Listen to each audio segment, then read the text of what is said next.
They say that there are 3 levels of conversation. Level 1 is when people talk about other people. Level 2 is when people talk about events. There's nothing wrong with either of those, but this is Level 3 Studio. Level 3 is when people talk about ideas and what is possible. Welcome to Level 3 Studio, aka Chef Jay's Kitchen, aka the Innovator's Oasis, where we feed your body, feed your mind, without a doubt, feed your soul. Let's take a toast. Cheers. To my right, Mr. Patrick Woods, a living legend, as they call him. Workforce planning and diversity. Is it? No, no, it's living. No, he said write down a living legend. I get you. Modesty is where we got you. No, workforce planning and diversity for West Star Energy, board member, Topeka Public Schools of Education, president, Kansas Association of Boards, dedicated community servant, dad, guitarist, violinist. To his right, Dell Gines, senior community development advisor for the Federal Reserve Bank of Kansas City. Across the table, Ghadeer Garcia, Executive Director, Brand Lab, nonprofit leader, community advocate.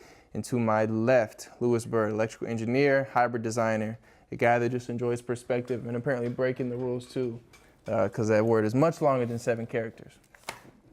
I digress. I'm so glad you guys are here. They were not the institution of public education, and when you look at who's being left behind, it's the exact people that institution was never intended to, when it was originally conceived, intended to serve. Mm-hmm. So what we do typically is we will come up with all these little, kind of additive programs, scaffolding type of programs. We never are willing to totally reorganize the institution according to our new values. Mm-hmm. So example for students who don't speak English as a first language. Mm-hmm. Typically they are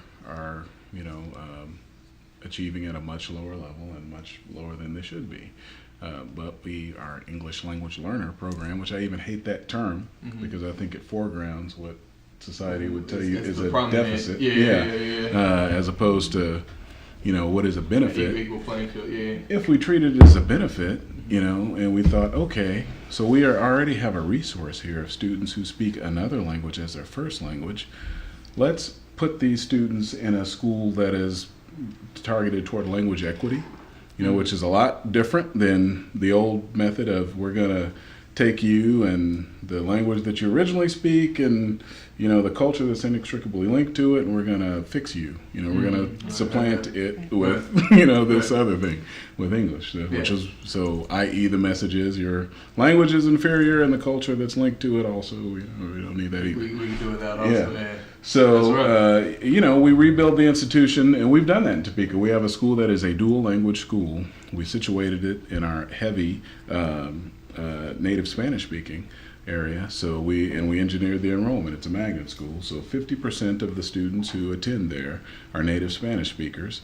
The other 50%, it's open for anybody based off application. They're native English speakers. Mm-hmm. So you have classrooms that are 50-50. The entire scholastic year, everything from every subject they're going to learn to recess to lunch, it's all split down the middle, 50-50. And so at the end of 5 years, and this school holds 580 people, so you are going to produce, 120 every year, bilingual, biliterate, interculturally competent folks who can go out and compete in the workforce, not just against people from Oklahoma or Missouri, but people from Mexico or Argentina or wherever. Mm-hmm.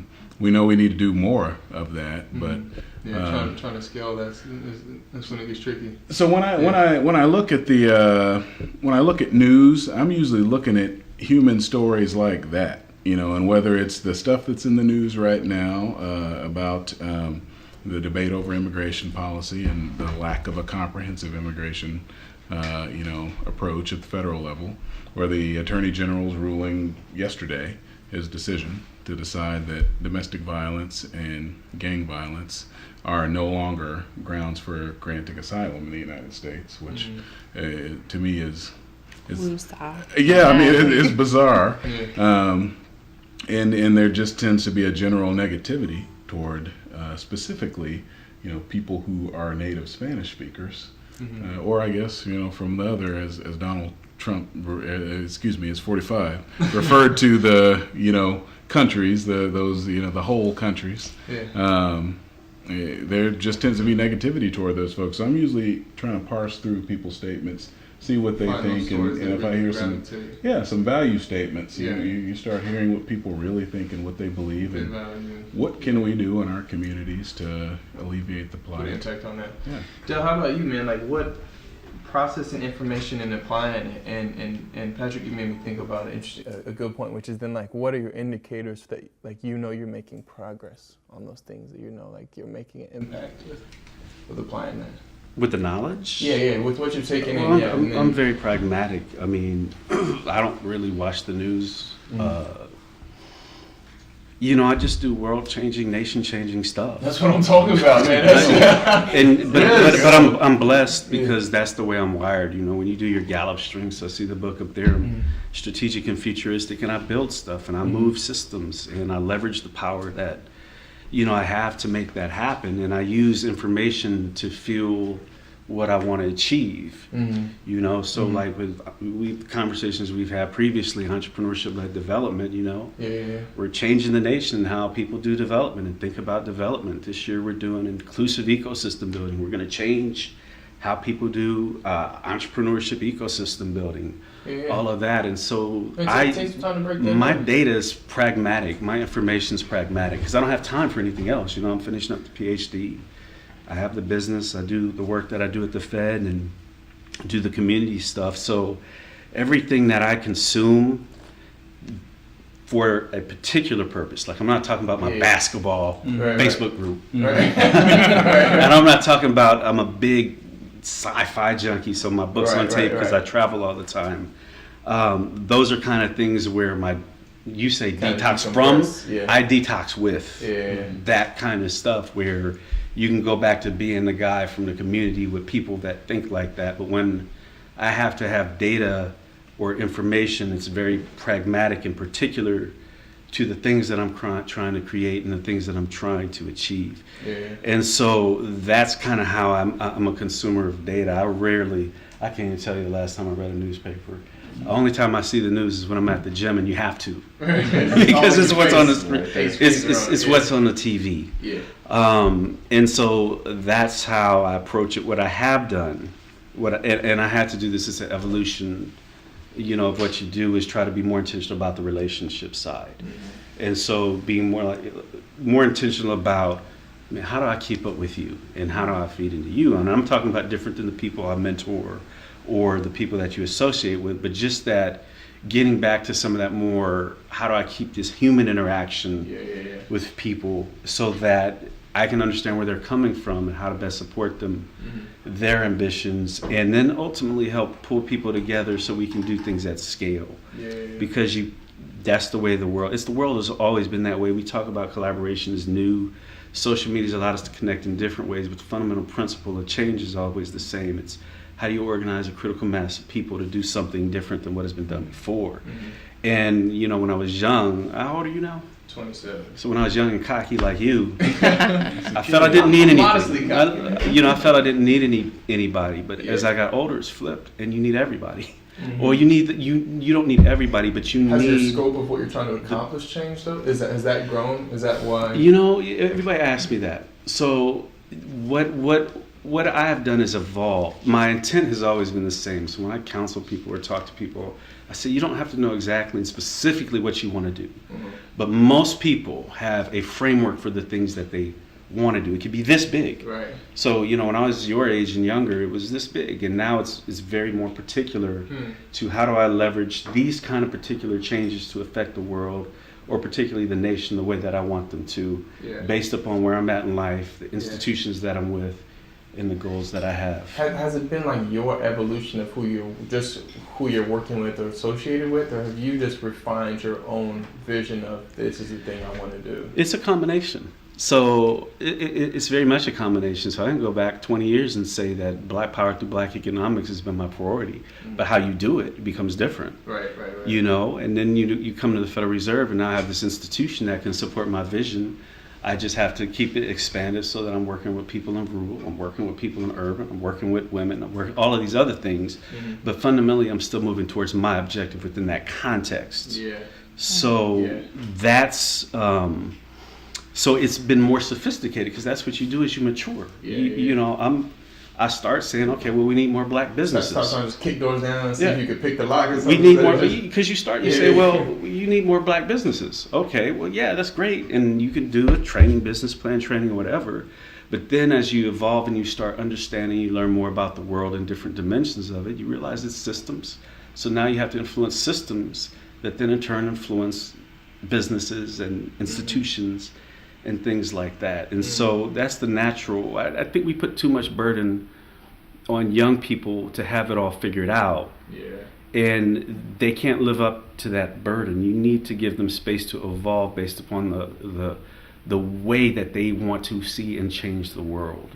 We become too prescriptive for our young people, very much too prescriptive, versus saying, here's a framework for which we can support you to operate in, and now you manifest yourself. We say, you have to manifest it this way. So you got to be the next Board of Topeka member or leader, and this is how you have to do it, you know. Instead of saying, this is a framework by which we can support you, now manifest, the same conversations we have when we sit down, is now you manifest your greatness. I'm just going to give you a framework to think about it, and then I'm going to support you in how to think about it. But if you don't like that, don't do it. As long as navigating, right? Like to some extent, especially, circle people of color, navigating is second nature. You realize very quickly, I'm going to have to navigate. And there's sometimes that means for leading with what you're most passionate about, and sometimes that means just figuring out, as you mentioned, like how a system impacts something like a business. So I'm curious, from your point of view on that, if is that something like that you've been conscious of for as often as you think of yourself as an entrepreneur building a business, navigating a world? How do you think through that? Is that a part of it for you? No. I hate the fact that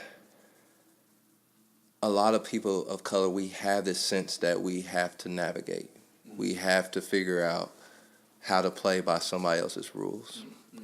And in fact, I just had a quite heated debate with one of my frat brothers the other day, because he said some stuff that I didn't personally agree with, which was, that, he's a lawyer and we're having a conversation about some things, and he was basically saying that, the way you dress and all these other things, you have to play these rules if you want to succeed in this world. And I get it, I get it. But that's total bullshit to me, man. Like, I hate it. And I know it's not anything that I can do alone, but I do believe that if more of us decide to build our own tables, build our own businesses, do more better business together.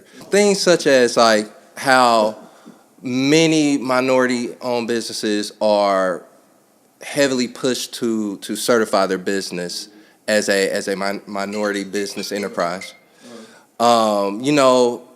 When reality, or you have to sign up for a major company supplier diversity program. All that's just cold bullshit for the colored people door. And the reality of it is this, once you start looking at numbers, again, I love numbers because oftentimes if the numbers are done correctly, they tend to tell the truth. They tell the story. Yeah, right. And when you look at things like, I can become a certified minority business. I can do things through supplier diversity programs, and yes, I can get paid. But when you look at the fractions of those payouts in comparison to associating yourself with that narrative. Yes, by looking at the larger procurement, you see that a lot of times these vendors or suppliers are getting paid pennies in comparison to the general or the majority or mostly white types of businesses. The total market, if you want to say that. But that to me, again, I've had conversations with older entrepreneurs that they try to chastise me, talking about, man, you leaving money on the table. I'm like, but dude, you're taking pennies. I don't want to do that. I'm curious. I'm gonna put you on the spot here, just because I want to hear your opinion. We talked through so much of this yesterday, like navigating that, right, and like trying to help coach young people into that world, and like first of all, how would you describe that work, the current state that it is at for you, and then what's your viewpoint on just that? Like, is it navigating? Is it working show up more often as your full self, or somewhere in between? I definitely think it's somewhere in between because kind of like Dell, you mentioned there's systems in place, and there are systems that we can't break through, you know, because of the color of our skin or because of, you know, the systemic disadvantages that are assigned to us, not for because of anything that we've done. So navigating it requires agility. It requires you to be able to think with the real understanding of who you are and where you're coming from and what you're about, but also through the lens of this is the expectation that's being placed on me, and this is what they see when I walk through the door. So when I'm working with younger people, it's kind of it's a real juggling act, because certainly I don't want to kill anybody's dreams, you know, and I don't want to dash their hopes that they can go in and make a difference and they can be successful. But the reality is there's a lot of work that has to be done, and I've often said this at the risk of losing my DNI jobs, that it's like putting lipstick on a pig. You know, it's not the real issue is not necessarily being addressed. You're talking about the scaffolding that you mentioned and all of these things that are band-aids on the real problem, but not addressing what's going to make the real change. And I really believe that what it is fear. There are people that have forever been in power. They've been in control. They've been the ones that have designed the systems. They're the ones that have said, this is who gets in, this is who doesn't get in. These are the people that have to go through that back door, you know, all of those sorts of things. And when they are presented with the option of changing the way that they address the others, as it were, to go through and become successful, they see it as a loss of power. And they see it as a loss of control. Exactly. And we, as, you know, just as a human state, we want to be in control of what we consume. We want to be in control of what's presented to us. We want to be in control of how we receive what's presented to us and what the results of that are. And when you're asking someone to give up a small piece of that control to let somebody else join in and have a seat at the table, then you run into the resistance of, you know, making the changes, and the workaround is that Band-Aid solution. It's that scaffolding. So then it becomes, how do you help the kids, the youth, the people that are trying to break in and do something different, find that loophole, find a way to work the system, use the system to their advantage, but not lose who they are. Yeah, that's how to go. What you just described, I mean, it's such an old issue. It's interesting to hear all of us, you know, young professionals, I consider young, sitting here talking about this. I mean, it makes me think of the old, you know, what was Souls of Black Folks published in 1903, right? You know, this is the two-ness issue, the double-sided issue. Double of, consciousness. You know, how do you decide that, you know, I am both Black and everything that means, and I am both American with its, you know, prescriptions for mainstream culture and expectations. So I totally understand that quandary. I think there is an art to navigating. It's really all about balance. There's an art when it comes to understanding the world that you're in and the fact that you may not naturally fall into the mainstream culture. But you know the expectations, you know the rules, you know how far you can go, and how you can still maintain some authenticity without, you know, I don't want to ever tell anyone don't be you, because if you push too hard, you know, you'll get in trouble. I mean, but you don't want to give folks who are already naturally somewhat afraid of you and what you represent, the change that you sitting at the table represents. You don't want to give them too much ammunition to otherize you. You know, more so than some folks, already have. So I consider it intercultural competence. And I have made this argument, been unpopular at sometimes, even in, you know, as an undergraduate. I think that African Americans specifically, but minorities in general, African Americans specifically, we have a very unique experience.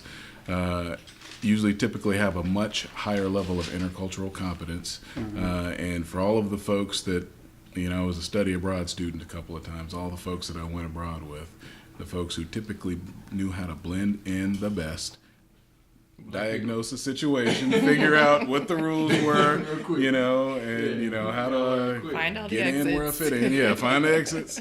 Usually we're the folks who had been doing it for 18 years before that. Yeah, as long as Dell, you help me recall exactly what you said, but you alluded to this idea that kind of entrepreneurship ecosystem building is a way to even that out, to build a different, where does that play in there? It's fundamentally about power.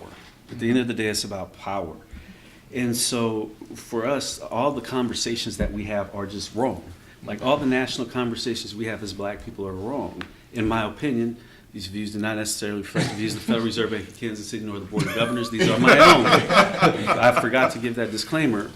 The conversations that we're having are wrong conversations. Mm-hmm. So D&I as a conversation, I think it's important. So don't get me wrong, diversity and inclusion efforts are very important at a certain level. But to think that the concept of equity and inclusion is going to fix our problem is flawed.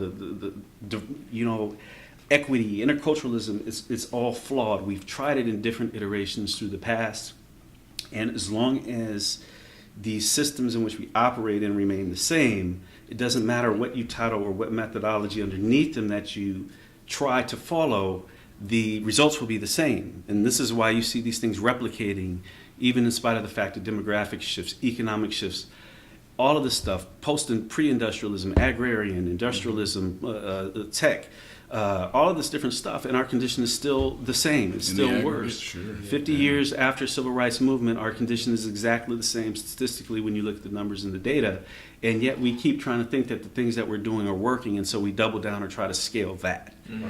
It's ridiculous. So, go ahead. How do you take the combination with the both of you said, how to boost the intercultural confidence, but at the same time steer that to having more powerful, meaningful conversations? You have to stop evaluating yourself by other people's standards. Mm-hmm. So a hegemony is basically where a system exists and everything is benchmarked against that system. Mm-hmm. So as long as I keep evaluating blackness by whiteness, I'm validating whiteness over blackness. Yes. Right? Mm-hmm. So if every time that we do an analysis of disparity and we use whites as the benchmark for which we measure ourselves by, we're validating them as being better than us. Right. Or let's use a simple example. Right now, Asians have a much higher education rate and outcome than the average Caucasian, but yet when we do disparity numbers, we're not benchmarking ourselves against Asians, we're benchmarking ourselves against whites. Well, why are we not benchmarking ourselves against the group that's doing the best? Right? Yeah. So that's a hegemony, and we've bought into that. And so instead of, like you said, instead of creating systems where we can then create economic power, intentional engagement, have a dominant perspective of what we're trying to achieve, then you can go with your entire group and negotiate power relationships with other groups. Mm-hmm. We're trying to fit into somebody else's ship and asking them to let us be the captain. What? Yeah. It doesn't make sense. Right. Yeah. So to me, D&I is important. Diversity and inclusion is important for one particular reason. Because it does allow a level of mobility internal to the corporate structure that may not have been there before, because what you see is most entrepreneurs then come out and leverage what they've experienced in the corporate sector. So for example, when I do my talk on tech entrepreneurship and women in particular, and the level of discrimination that they say that they experience is almost double what men perceive that there is, and therefore they leave at a faster rate so they don't transcend the ladder. Well, that's going to have a direct impact on the businesses that they create. Because now, let's use you as your example. If you were going up and you had a male counterpart and you were like, I can't fool with this, it's crazy, I'm getting treated bad, they don't respect me, I don't fit into these spaces, and so then you leave. Well, when you leave and they keep going, you've lost all the social capital within that space that you didn't take when you leave to create a business. Mm-hmm. So now you're constraining the future entrepreneurial opportunities because of discrimination in the labor market and in the corporate setting. So D&I is important for that particular reason. Right. But to think it's going to solve our problems is a different story. Yeah. No, dude. No. We here, man.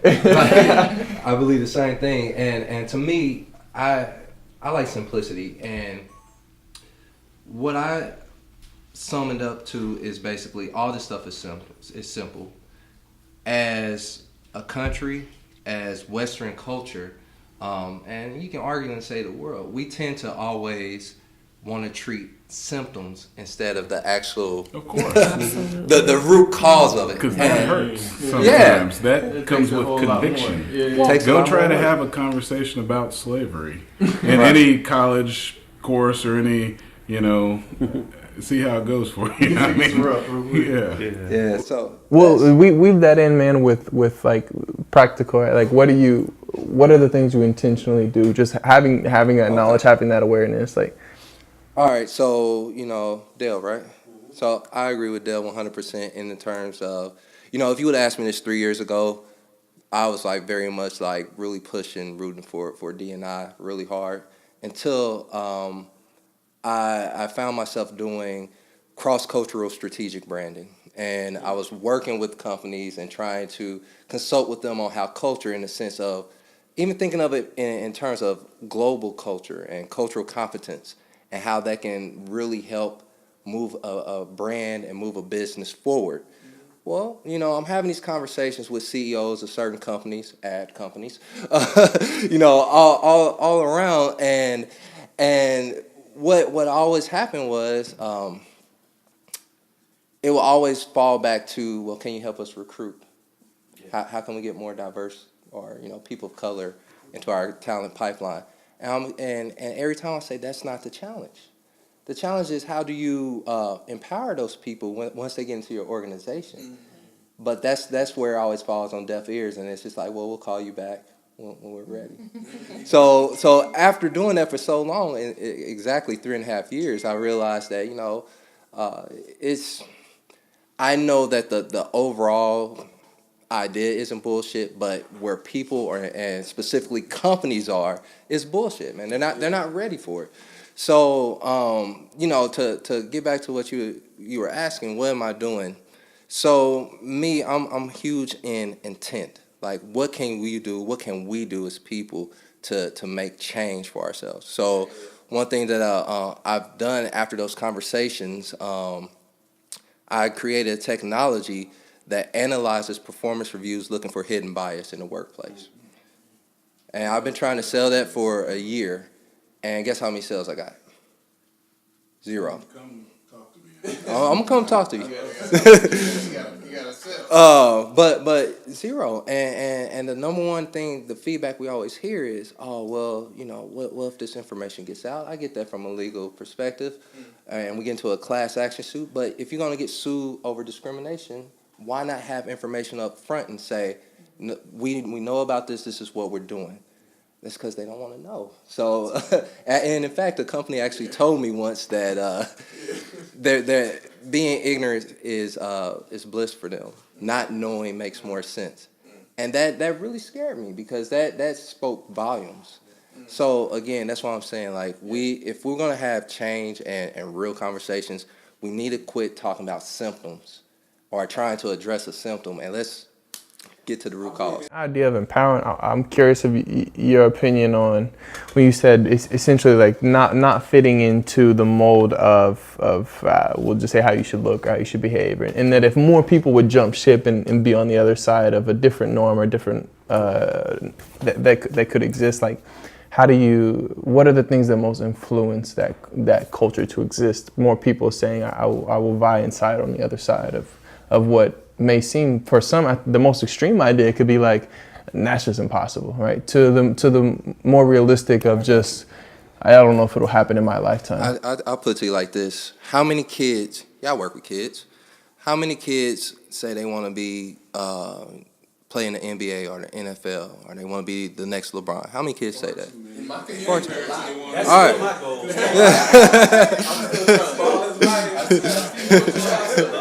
Compared to the ones who I'm trying to steer toward your discipline, electrical engineering, far too many. Yeah. So with that being said, Representation. I think it's representation. People need to see it. You need to see more Tristan Walkers.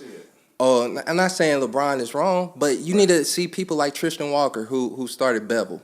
You need to see people like my man Ezzy back here. Where you at? You still here? Ez, you need to see him in an elevated platform. Is you gonna jump in and say where real quick? Come on, dude. Putting you on the spot. Go for it. Don't think about it. There you go. Yeah.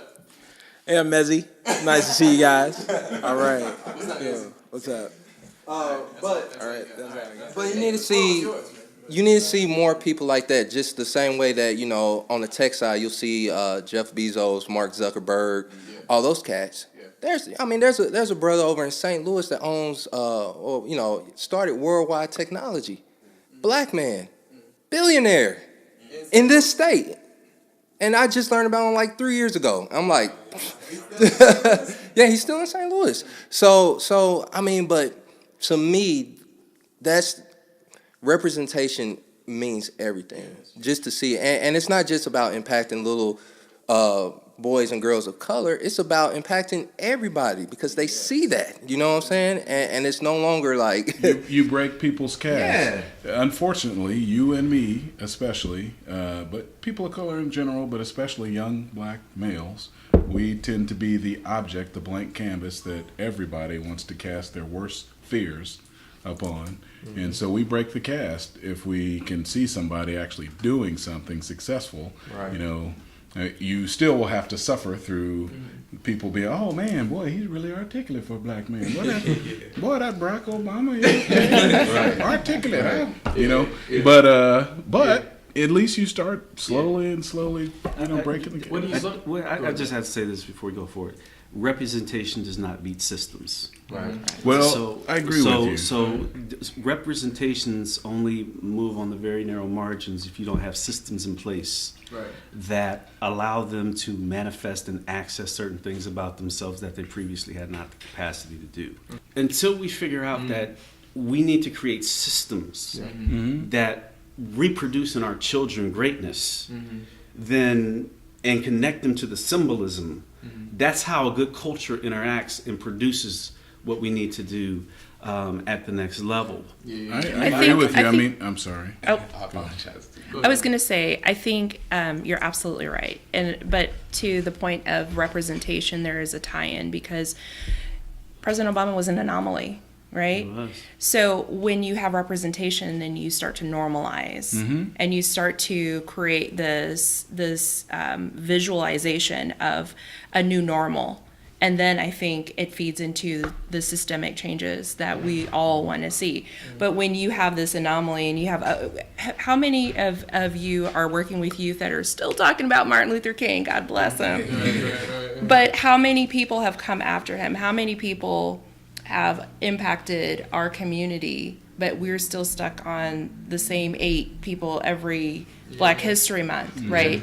Well, 9 if you add President Obama. So they're anomalies, and that representation feeds into that normalization, which then I think lends itself to systemic change. Let me ask you, just like right now, like what are you most excited about? And we can kind of stay in this subject, or you can branch out. But like, what are you most excited about right now that you feel like you're making progress on? So many things, so many different things. I mean, since we're in the vein of we're talking about diversity and inclusion, while the system is still imperfect and hugely flawed, I am excited that today there are people at the top of companies having the conversation. And I'm excited that I get to walk in the room and say, that's great. I'm glad that you're hiring all these women. I'm glad that you're, excited about a pipeline of young people of color. However, what are you going to do to keep them here? Well, how are you going to change? Yes, you're talking about the culture. What about the climate?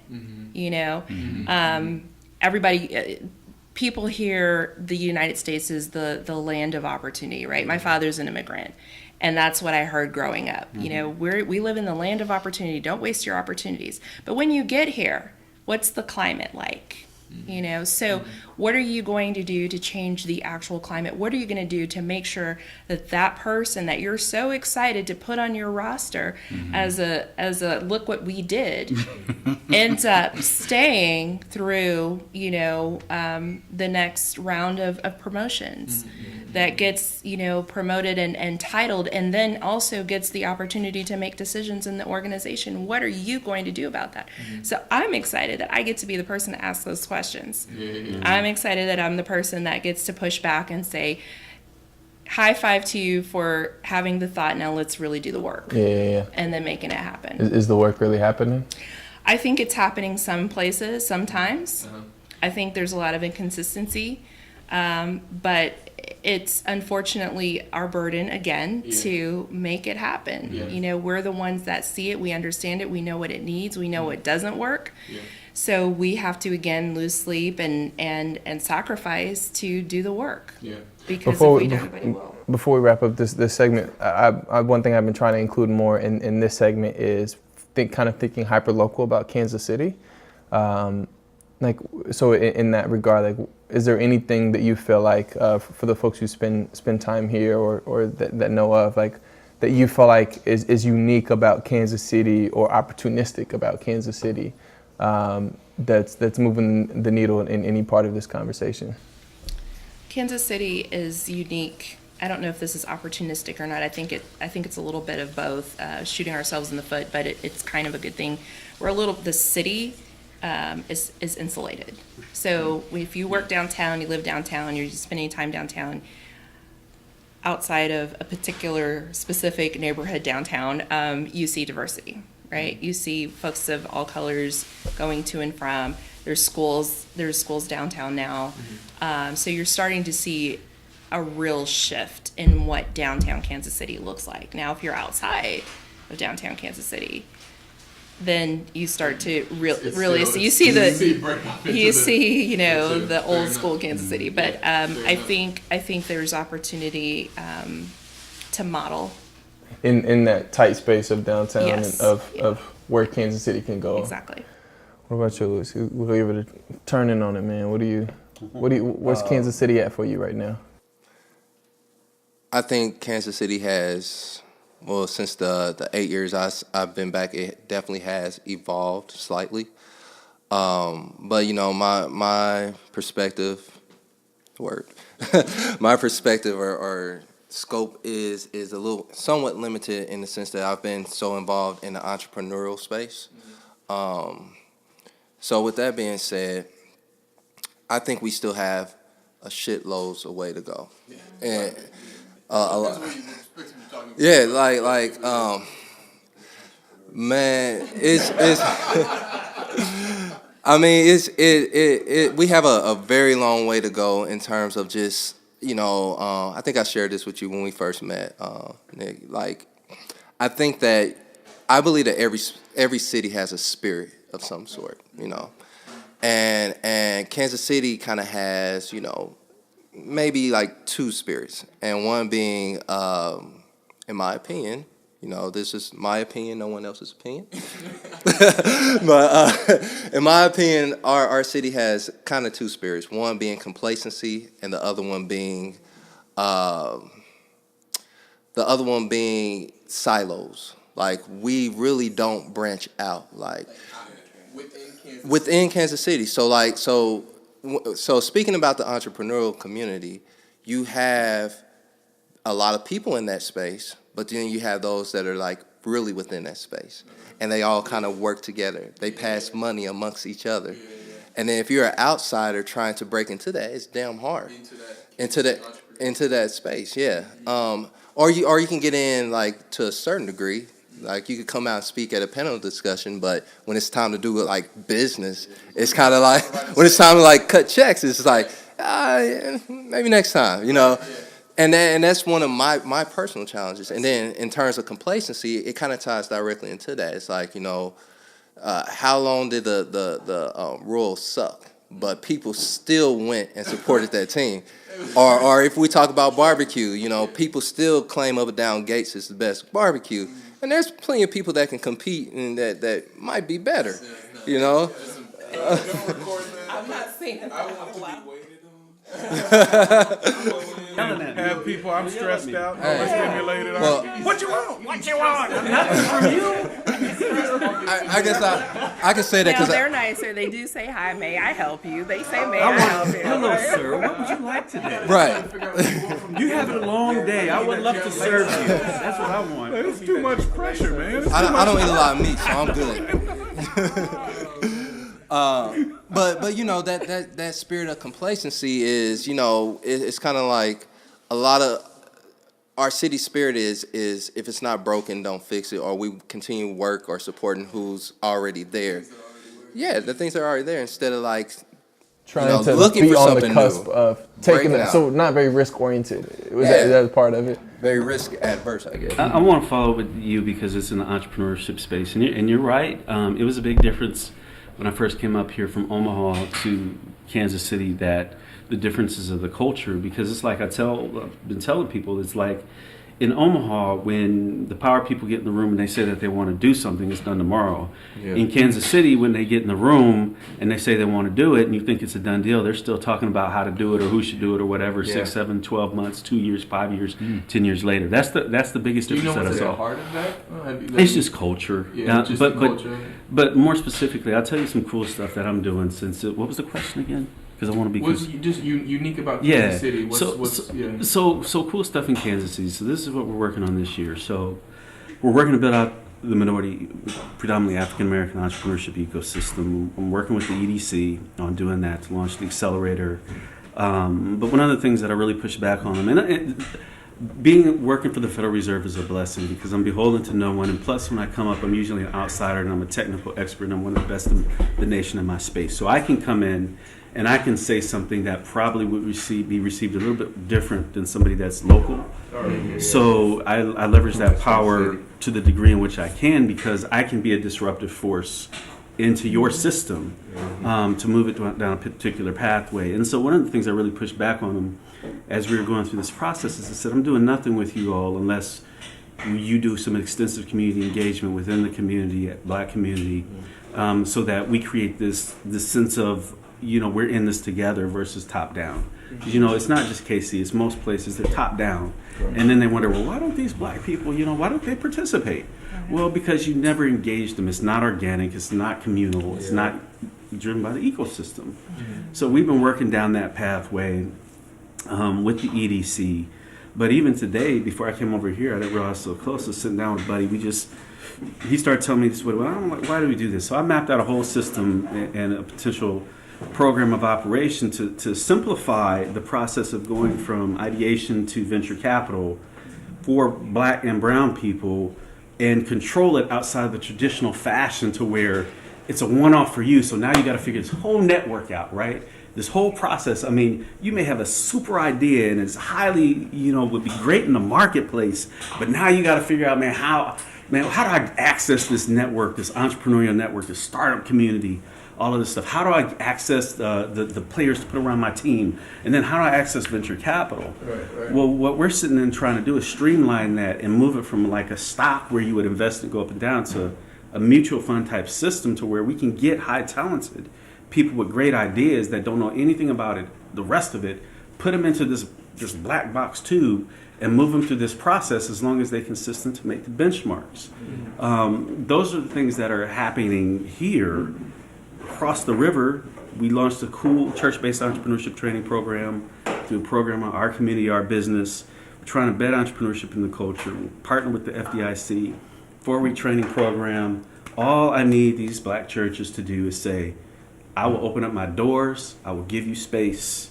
And the third thing that I will market it through my church. And the third thing, if they have it, is I'll have somebody that will teach it.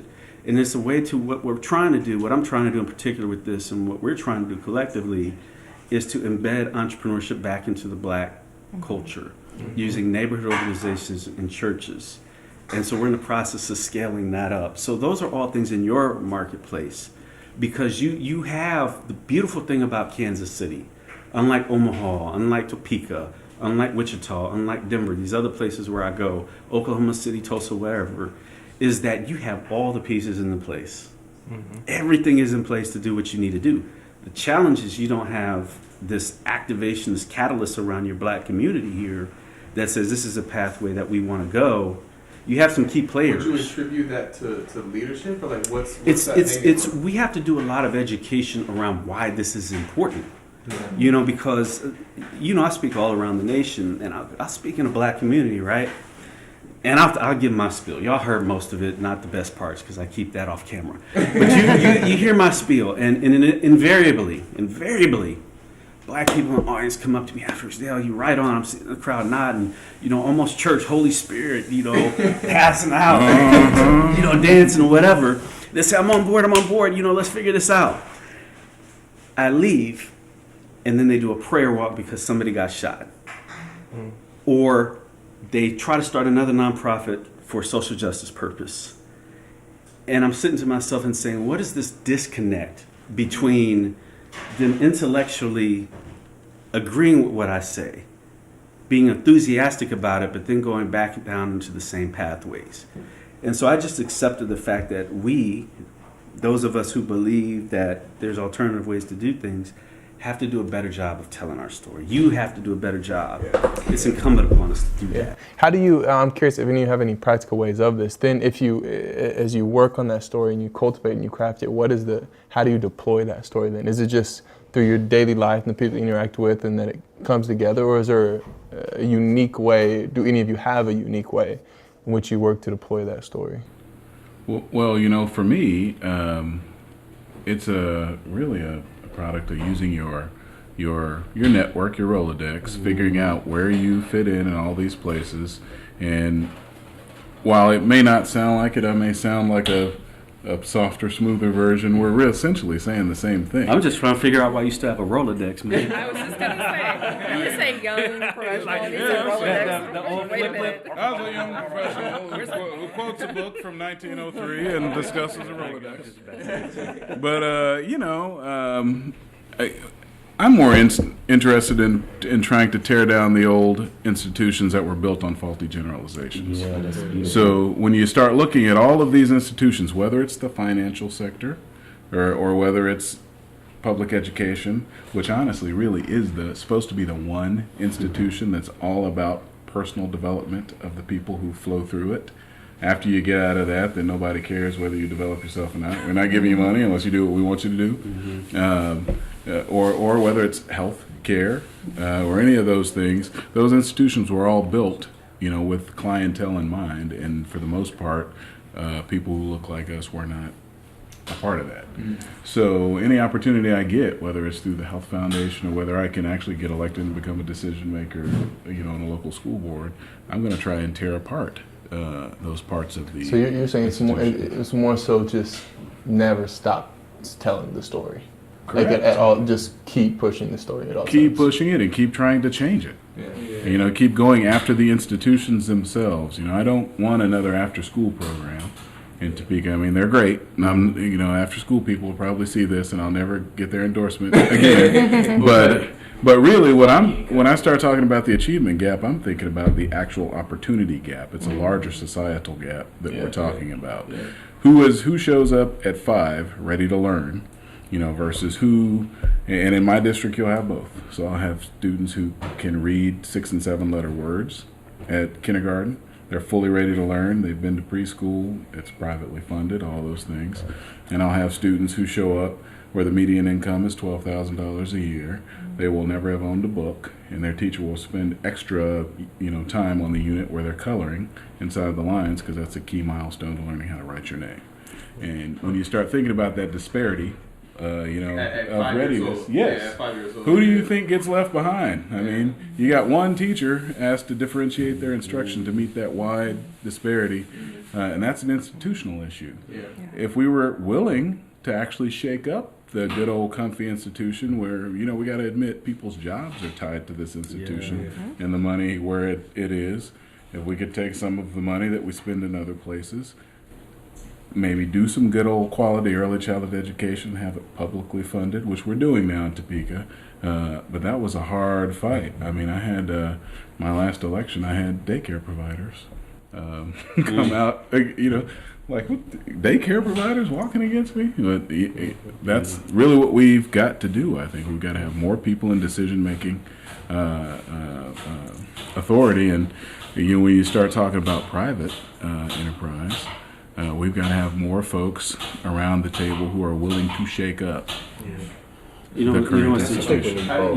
Just real quick, Ken, I want to speak specifically to him because it's so interesting that you say that and why I agree 100%. So I spoke to teachers that came through for entrepreneurship to learn about entrepreneurship education, and I've done this through. So I wrote the guide, A Case for Youth Entrepreneurship Education, and did a lot of conversations with teachers over the past 3 years on that. And here's, to get to your point, the question that I asked them is, I said, if the entire public school system was wiped out today, and you had to start and you had to create one from scratch, how many of you think it would look like the public school system as it currently is, or would it look dramatically different? On the agrarian calendar and literally to your point about this, the system is every last one of them. Well, one said, because she was a Senate, she said, yeah, we probably create the same. All the other teachers in the room said, no, it would be dramatically different because the needs of the kids and the economy are different now. Yeah.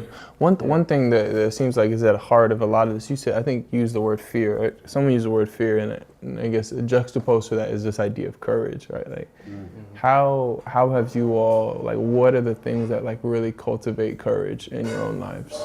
Or how have you cultivated courage to press forward in the things you believe in? Fear. You use fear to Yeah, like, so for example, like when I started my business, I graduated school. It was like pretty much the height of the recession. Graduated with my second degree, height of the recession. I tried to get a job. Either I was being told that, I overqualified, or certain jobs, there's like, well, you can start as an intern. I'm like, no, I don't want to do that. And just things like that, or other ones just like, we don't know what to do with you because you have such a vast degree system going on here. And so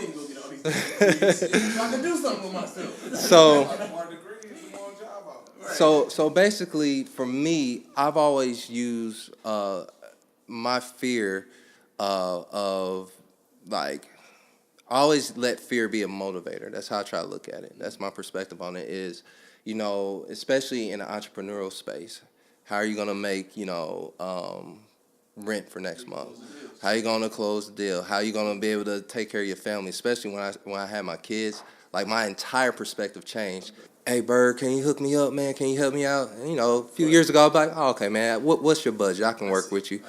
Today, it's like, no. This is how much it costs. No has become my favorite word. Like, it's like no. Either you can afford it or you can't. And it's nothing against you. It's nothing against me. It's business. So that's what I mean by the sternness or being very protective of my time. Like now.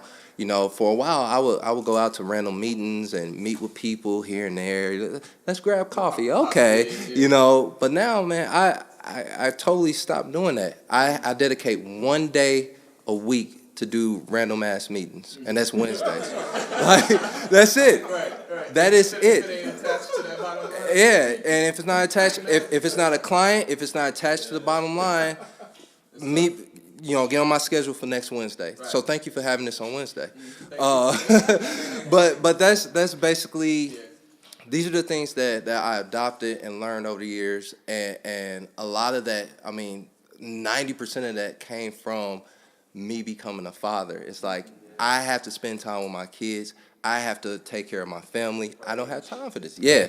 So when I say sternness, it's simple. Ghadeer, what about you? Like, how do you cultivate courage? Like, what are things that push you forward? I think for me, it's a combination of things. I mentioned my dad being an immigrant, and You didn't mention where he was from? He's from Dominican Republic. So I think it's a combination of like this West Indian upbringing, and Midwestern upbringing, and having this push to live at my capacity, to live in, I always used to hear, you have so much potential, you can do all these great things, right? So then getting older and thinking about what that word means and thinking about really what brings me joy. That's my word. That's the word I put on the board is joy. What is it that energizes me? With this role that I'm in today, I go home completely exhausted, just wiped out. But it's a good exhaustion. and it pushes me. And every day when I wake up at 2 or 3 o'clock in the morning and I'm excited to look at the emails and answer them and think about ideas. I know it sounds crazy, but I have this energy behind the work and the impact that I get to make. Plus, I'm setting an example. You know, there are people. I think you alluded to it, Patrick, that you know, there's this group of folks that maybe they don't own books and they don't have somebody, you know, spending time with them. I like to say that I stand in the gap for those that don't have somebody there for them. So those are the kinds of things, those relationships, those individuals, the results that drives me. That's what gives me courage to step out and do it. I'm not a spotlight person. I'm not a, hey, look at what I did. I'm not a humble brag person. I'm like a, give me the work gloves and let's go do it. You know, so when I get to do it and it makes a difference, that's what matters. Let's keep going. I'm curious, and then we'll cut it. Take a quick 2-minute break, and then segment 2. Like, where does your courage come from? How do you build your courage? Yeah, no, I don't think I'm particularly courageous. Last time I was courageous, I got fired and we were on welfare for 6 months. I'm like, okay, we need to think about that. What I would say that I am is It's real. let me tell you, man, Medicaid is awesome insurance, man, and food stamps. They keep you going. Man, steak, lobster, whatever. It was more than our food budget ever was. I'm like, do I really want a job again? That's a whole other conversation, man. But you know, I wouldn't say I'm particularly courageous. I would say I'm now very, I understand, I know what I believe, I know why I believe it, I know what I'm trying to achieve, and I'm strategic. And so I leverage the spaces that I'm in to achieve the things that I want to do. And I don't call that courageous. I just call that just being strategic, because I take risks, but they're intelligent risks. They're not irrational risks like I would take before. You know, so I think people talk about courageous, but courageous, you can be stupid and courageous. Right? So to me, everything, you know, that I try to do is to strategically maximize the spaces that I'm in to achieve my primary objective. Well, you know, my 3 objectives, which is, you know, how do I take care of my family? I had a great conversation the other day. I'm like, I would be a Looney Tune if I didn't have my family. I would be only responsible for yourself. I would be out there. I don't know, man. I might have a cult or something. I don't know, but you know, because that kind of does it really. It pulls you in. It makes you. You know, it balances you out and focuses you. So obviously family. Then of course, you know, my particular interest in the upliftment and evolution of Black people in America. And then third, you know, addressing issues of others that are disadvantaged and struggling, and how do we help support them. I don't care if it's urban or rural or white, Black, or whatever. Those are the things. And so I try to strategically maximize the spaces that I'm in, the institutions that I'm in, the relationships that I have. And I don't consider that courageous. I just consider that me trying to be as authentic to myself as you can and serve people. I'm not gonna let you off the hook though, because that takes a tremendous amount of courage, man. To show up and to be willing to push your full authentic self. But I just call it being me. Yeah. So it's when you know a lion's not courageous when he growls or when he yells or whatever they do. What do they do? I'm missing. Roar. You know, they just when they yell. You know, they're just being who they are, and so it's not, they're not being extra. It's so I'm just doing what I feel God has gave me the talent, the ability, and placed upon my heart to do. So I'm in my pathway of that. And you know, courageous. My old boss told me this. So he's the very first mentor that I had at your age, the first mentor I ever had, and he was in banking. And he said, because I was wild, I wanted to be Malcolm. I knew I was going to be the next Malcolm X, right? So I'm sitting here at this financial institution, this conservative financial institution, just talking reckless, you know. But it wasn't crazy. I wasn't cussing people out. It was just, I was very forceful. Nobody could tell me anything different. I believed what I believed, and I was going at people and the systems about that. And one of the things he came and told me is and I remember this so clearly, is he said, he was 55, and he said, Dell, you know, he said, I'm not courageous. He said, if they fire me today, I have my pension, I have my retirement, everything, I'm good. He said, but people like you, he said, I find you courageous because you're risking it. Right. You know, and he said, I look back at my career and I wonder, did I do enough, you know, now that I'm near the end? And I remember immediately thinking to myself, I don't want to be 55, 60 and looking back at myself and saying, did I do enough? Right. And so, you know, you learn your bumps and bruises. Like I said, I got fired. I mean, this is welfare, and it was a struggle. Those things, and then when I matured through that, I'm like, okay, well, I don't have to be reckless. Right. I can achieve the same things that I want to achieve, and probably better, Right. being strategic. Right. But I was brave. I was courageous. Right. Now I'm just being strategic. So that's kind of where I'm talking. That lesson, life lessons. Well, I done got caught with a few. Right. Where you like, damn, message. Last but not least, let us know, Brother. You know, I would say, so two things. Number one, I would probably say that if I am courageous, I'm probably more conscious, and it's I'm probably more burdened by my conscience than I am really courageous. So, how do you get there? well, so the second part. I don't want to take your role, but No, that is a fascinating thing. Yeah. How did you, when you say burdened by your conscience, how did you get to that point? Well, you know, you walk through life and you kind of watch things going on the way they are, and you get a little bit of taste of, you know, you get jerked around enough times. You know, that's you grow up. Mm-hmm. You stop being so naive, and you start to realize that everybody who you think is a good person is not a good person, and systems aren't really set up, especially when you start noticing systems aren't set up, you know, for certain folks to succeed. Mm-hmm. And so I wrote love up there. You know, and I mean love. When I say love, I'm not talking about the squishy, uncontrollable emotion, you know, the type of thing that you read in the little Walmart, you know, self-help book type loves. I'm thinking, you know, the good old classic. You know, the Greeks had three separate words for loves. You had eros, which was that uncontrollable love, and you had agape, the brotherly love, the type, or philia was a brotherly love, and you had agape, which was the unconditional love, which was actually better translated as service. So when I think about that that particular word and the reason why I wrote it and what that means, that concept, usually through service you find the ability to not only overcome some of these nasty things, you can actually tear down systems that were, you know, built under faulty pretenses. But you also have a chance to redeem the people who would, you know, be your adversaries in trying to do that. Usually, you win people over. You win the ability to influence people, and so I got a little bit of a taste of that as a young 20-something-year-old activist. My first job out of college, I was a community organizer, which nobody knew what that meant at the time. You know, you wouldn't put it on a business card because people would be like, "What is that?" What's that? But I worked in Oakland, California for the Martin Luther King Jr. Freedom Center.